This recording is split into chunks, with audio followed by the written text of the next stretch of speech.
Daily விலாகில் இன்னைக்கு Saturday morning பார்க்கலாமா? சாட்டர்டேனாலே கொஞ்சம் நிம்மதியாக தானே இருக்கும். பெரிய ஒரு நிம்மதி அப்படின்னுலாம் சொல்ல முடியாது. ஏன்னா அவருக்கு ஆஃபீஸ் போகணும். அதனால ஸ்கூல் இருக்கிற மாதிரி ஃபாஸ்ட்டாக பண்ண தேவையில்லை. இருந்தாலும் எல்லாமே சீக்கிரமாகவே முடிக்கணும்.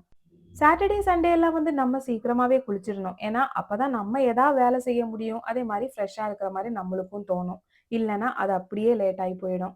கிச்சன்ல இன்னைக்கு வேலையா அவருக்கு ஒரு டீ போட்டு குடுத்துட்டு, தோசை சுட்டுட்டு அதுக்கு தொட்டுக்கிறதுக்கு பிளெயின் சால்னா பண்ணலாம் அப்படிதான் நெனச்சேன். ஃப்ரிட்ஜ் தொறந்து பார்த்தா நெறைய பீட்ரூட் இருக்கு. சரி பீட்ரூட் போட்டு ஒரு பீட்ரூட் குருமாவே பண்ணிடலாம் அப்படின்னு சொல்லிட்டு, பீட்ரூட் குருமா தான் இன்னைக்கு செஞ்சேன்.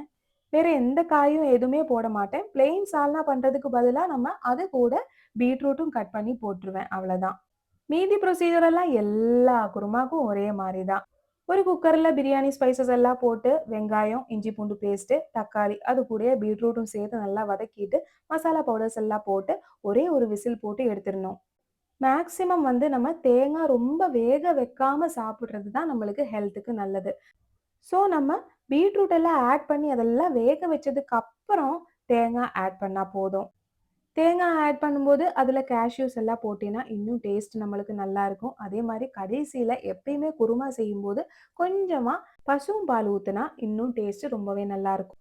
குக்கர்லேயே செய்யறதால நம்ம இருக்கணும் அப்படியெல்லாம் அவசியம் இல்லை. டக்குன்னு வேலையும் முடிஞ்சிடும். தோசை எப்பயுமே சுட சுட கிடைச்சாதான் நல்லா இருக்கும். ஒன்று சாப்பிட்டு முடிக்கிறதுக்குள்ள இன்னொன்று வந்துடணும். அப்படி இருந்தால் ஒரு 3 சாப்பிடணும்னு நினைச்சா கண்டிப்பாக ஒரு 5ஆச்சும் சாப்பிடுவோம். மோஸ்ட்லி எல்லாருமே அப்படிதான் இருக்கும்னு நினைக்கிறேன். அதுலயும் எக்செப்ஷனா ஒரே ஒரு தோசை சாப்பிடுறவங்களெல்லாம் இருக்காங்க. அவங்கள நான் இந்த லிஸ்ட்டிலேயே சேர்க்கல. இந்த சாப்பிடுற விஷயத்துல மட்டும் சாட்டர்டே, சண்டே வந்தாலாம் எனக்கெல்லாம் கொஞ்சம் குஷி தான்.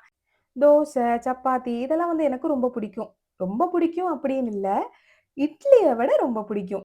மலையாளத்துல ஒரு பழமொழி சொல்லுவாங்க. பாம்பு சாப்பிடுற ஊருக்கு போனா நடு பீஸா சாப்பிடணும் அப்படின்னு சொல்லிட்டு. கிட்டத்தட்ட நான் அதே தான் பண்ணிட்டு இருக்கேன்னு நினைக்கிறேன்.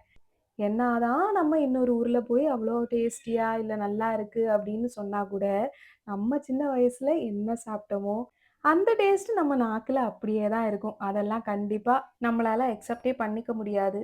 சாப்பாடு வேலைலாம் முடிஞ்சதும், கொஞ்சம் துணி துவைக்க வேண்டியது இருந்தது. அதெல்லாம் எடுத்துட்டு போய் வாஷிங் மிஷின்ல போட்டுட்டு வந்துட்டேன். இந்த லாண்ட்ரி பாஸ்கெட் நம்ம Amazonல பர்ச்சேஸ் பண்ணது குவாலிட்டி ரொம்பவே சூப்பரா இருக்கு.